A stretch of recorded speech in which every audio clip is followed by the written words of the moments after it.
I came home from college for spring break. The radio was playing in the car, and I was in a good mood. I imagined walking into my parents' house, my mom making a pie, and my dad telling me he missed me. But when I turned onto our street, something broke inside me.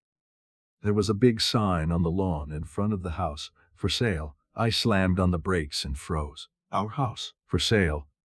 There were several black garbage bags on the porch. I slowly got out of the car. My head was ringing. I came closer and saw my things. My t-shirts, books, old photo albums, even the teddy bear I slept with as a child. Everything was piled up like junk. My heart was pounding in my chest. I did not understand what was happening. Then the door of the house opened. My father, Tom Brooks, appeared on the threshold. The same calm look, the same rough face. "City," he said, not even trying to smile. "What is this? Why is there a for sale sign? Where's Mom?" I could barely stand up. He shrugged his shoulders as if it was something trivial. "We moved to Arizona a month ago." "How did you move? Why didn't you tell me?" "We tried, but you were always busy with your life." His indifference hit harder than any words. "So what now?" I whispered. "I stuff on the street, like a homeless person." He wasn't even embarrassed. He looked me straight in the eye and said, "The neighbors were stealing glances out of their windows, but no one came over. No one asked if I needed help." I went down to the porch and opened one of the bags.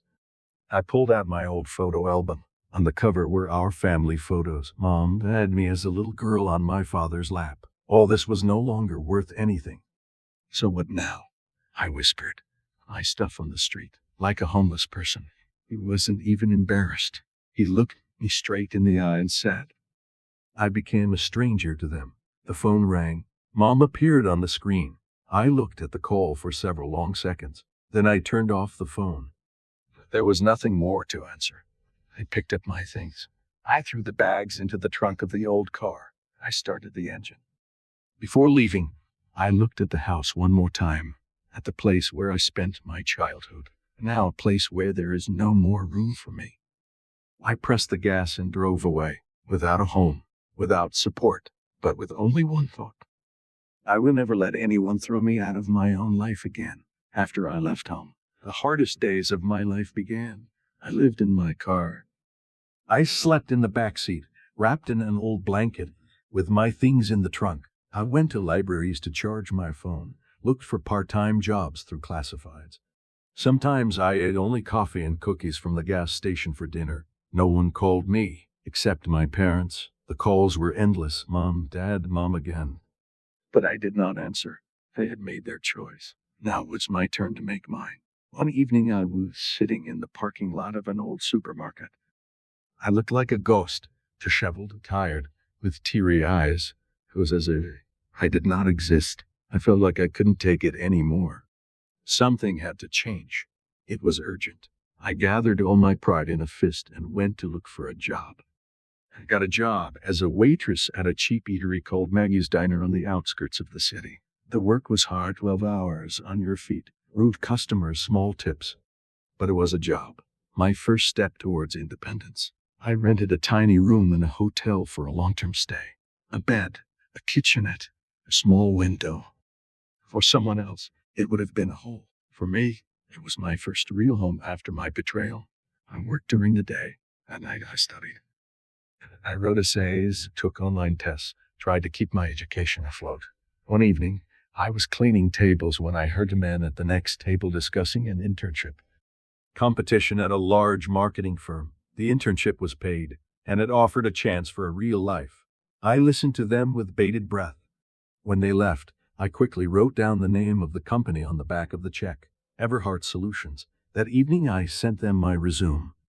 A resume that looked ridiculous compared to the others. Waitressing experience, a few academic achievements, a bunch of ambition, and no connections.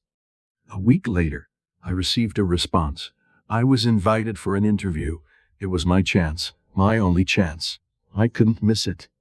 I took on my only more or less decent jacket, handed over the steam in the hotel bathroom. I went to the interview, fingers crossed. I arrived 40 minutes early. I sat in the lobby and swallowed my excitement. At the interview, I was asked one question. Why should we choose you? I took a deep breath and said, because I know what it's like to be a nobody. I will do everything to prove that I can become someone. My answer surprised them. 2 days later, I received a letter. Congratulations, you have been accepted for an internship. I stood in the middle of a small hotel room and cried. This time it was with happiness. Evening, I turned on my phone again. There were 247 missed calls from my parents, but I was no longer the same girl who begged them for love.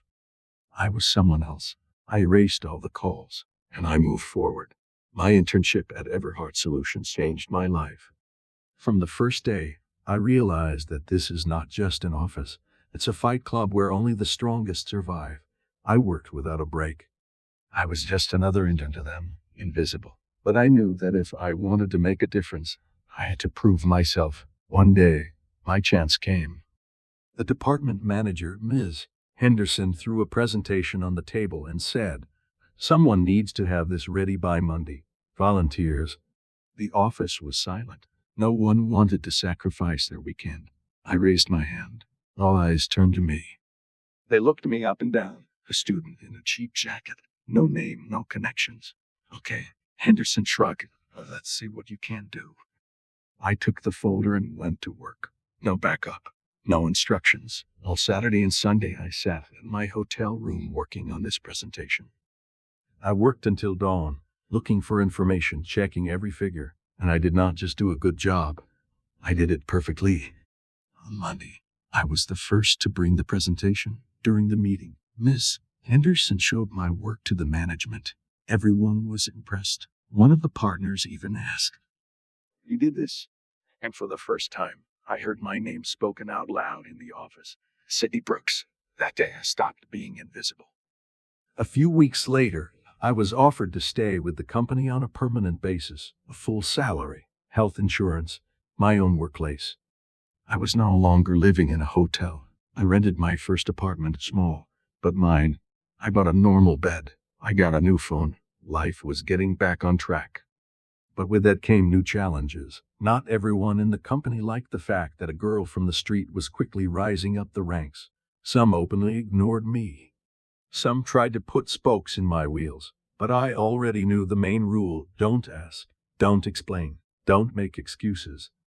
I worked even harder. I listened, I learned, I watched, and then something happened in my life that I did not expect at all. One evening when I was working late, Mr. Reynolds, one of the top managers, came up to me. He looked at me carefully and said, "If you succeed, your life will change forever."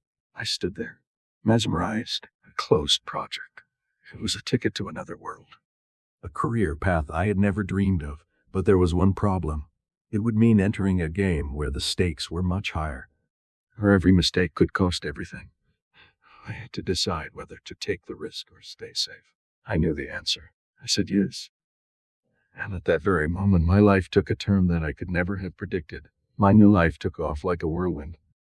I worked on a closed project from morning to night. I participated in important meetings, prepared documents that determined the company's future. People started to notice me. Now people who used to walk by greeted me as if I didn't exist. I bought my first real suit. It was laconic and expensive. When I first saw my reflection in the mirror, I barely recognized myself. It was no longer the same Sydney who had been thrown out on the porch with the garbage. It was a new me, the one who was not afraid to go all the way. One evening I left the office late. The lights were already flashing over the city. I was standing by my car and suddenly felt my phone vibrate in my pocket. The number was unknown.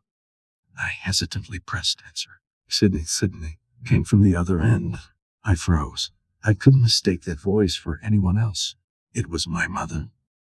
I squeezed the phone so hard my fingers turned white. "We heard you were in town. We'd like to talk," she continued, uncertain.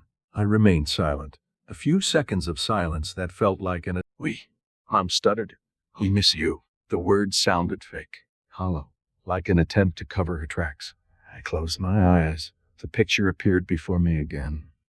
My things in bags on the porch. They're in different faces. A for sale sign on the lawn. "You knew where I was all this time," I finally said.